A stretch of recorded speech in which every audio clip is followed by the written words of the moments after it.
ఇట్రా ఒకసారి ఈ పర్రె చూపి ఒకసారి. ఈ పర్రె చూపి ఎందుకు వచ్చింది. ఈ పర్రె చూపి ఒకసారి. ఇది మన మేస్త్రి ఓళ్ళు కట్టిందో నాకు ఐడియా లేదు, వేరే మేస్త్రి కట్టిండు. ఇక్కడ ఇది అట్టి గోడ చూడు, ఇది దూరం చూపి, కొంచెం దూరం వెళ్ళు, కొంచెం దూరం వెళ్ళు. ఇది అట్టి గోడ పెట్టిండు, అది చాలా తప్పు. ఇల్లు మనకి ఎంత ప్లింత్ బిమ్లు ఇస్తారు చూడు చుట్టూ, కొంచెం దూరం వెళ్ళి నేను చెప్తా, కొంచెం దూరం. Okay okay. మనము కింద ప్లింత్ బీమ్లు ఇస్తారు ఇల్లుకు, ప్రతి ఇల్లుకు కింద ప్లింత్ బీమ్లు ఇచ్చినప్పుడు బాత్రూమ్కి కూడా కలిపేయాలి, జాయింట్ కలిపేయాలి. ప్లింత్ బీమ్ మొత్తం ఈందకి ఇచ్చుకోవాలి. ఎందుకంటే ఈ మెట్లు అనేది దీని మీద బరువు పడతాయి కాబట్టి ఖచ్చితంగా ప్లింత్ బీమ్ ఈందకి ఇవ్వాలి. ఆయన ఏం చేసిండు, ఇల్లుకే ఇచ్చిండు. మళ్ళీ ఇటు సలాకలు ఇడిచిపెట్టిండా, మరి ఇడిచిపెట్టలేడా కాదు, దేవునికి తెలుసు.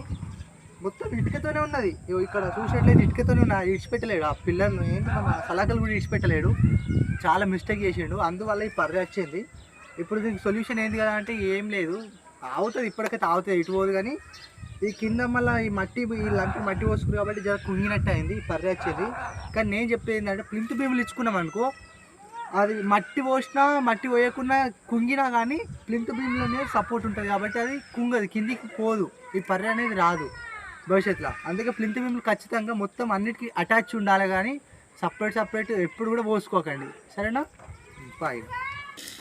సబ్స్క్రైబ్ చేసుకోండి ఫ్రెండ్స్, కొంచెం సపోర్ట్ చేయండి. ఎందుకంటే కష్టపడే వారికి మీరు కొంచెం సపోర్ట్ చేస్తే బాగుంటుంది ఫ్రెండ్స్. ఎందుకంటే చిన్నప్పటి నుంచి ఇదే కష్టము, మనకు ఈ కష్టం తప్ప ఇంకా వేరే పని తెలియదు.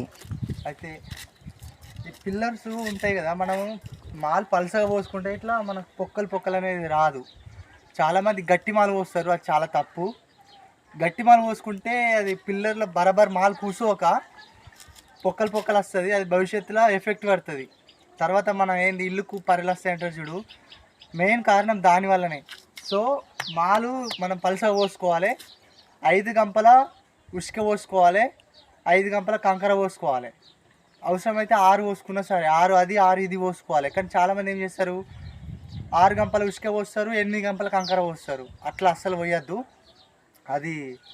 అదేంది మన క్రాక్స్కు దారి తీస్తుంది అన్నట్టు. మనము మ్యాక్సిమం 6 గంపలు అది 6 గంపలు ఇది పోసుకోవాలి, సరేనా. ఎందుకంటే ఎక్కువ తక్కువ కంకర పోయొద్దు, చాలా మందికి తెలియదు. మళ్ళీ ఇంకోటి ఏంటంటే కలుపుకునే విషయంలో మాత్రం మాలు కలిపే దాంట్లో పలుసగా ఉండాలి. మాలు ఎంత పలుసగా ఉంటే అంత బాగుంటుంది, పిల్లర్ గట్టిగా ఉంటుంది. ఫ్యూచర్లో మన ఇల్లు కట్టుకునే వారి ప్రతి ఒక్కరికి కూడా తెలియజేస్తున్నాను, ఎందుకంటే అందరి ఇల్లు బాగుండాలి. ఎందుకంటే ఇది అగదంగా ఇల్లు కట్టుకుంటే 100 సంవత్సరాలు 200 సంవత్సరాలు రావాలి అని చెప్పేసి ఉద్దేశంతో చెప్తున్నా. మళ్ళీ ఒకసారి చూపి, ఇది ఉందా, ఈ పిల్లర్ నుంచి ఈ పిల్లర్ దాకా. ఇప్పుడు ఇది వాయువ్యం సైడు, అది నైరుతి సైడు. ఓకే, నైరుతి ఇల్లు బయటకే ఉండాలి. ఈ వాయువ్యం సైడ్ మనం ఇప్పుడు కొత్త ఇల్లు కట్టుకుంటున్నాం కాబట్టి ఇది కొంచెం లోపలికని ఉండాలి. అటు ఈశాన్యం సైడ్ గోడ వస్తుంది, అది గేట్ వస్తుంది, అటు ఈశాన్యం సైడ్ పెట్టుకోవాలి, పర్లేదు. కాకపోతే ఇది మన పాతిల్లుని దాటి అటు బయటకు వెళ్ళిపోద్ది అన్నట్టు, లోపలికి ఉండాలి.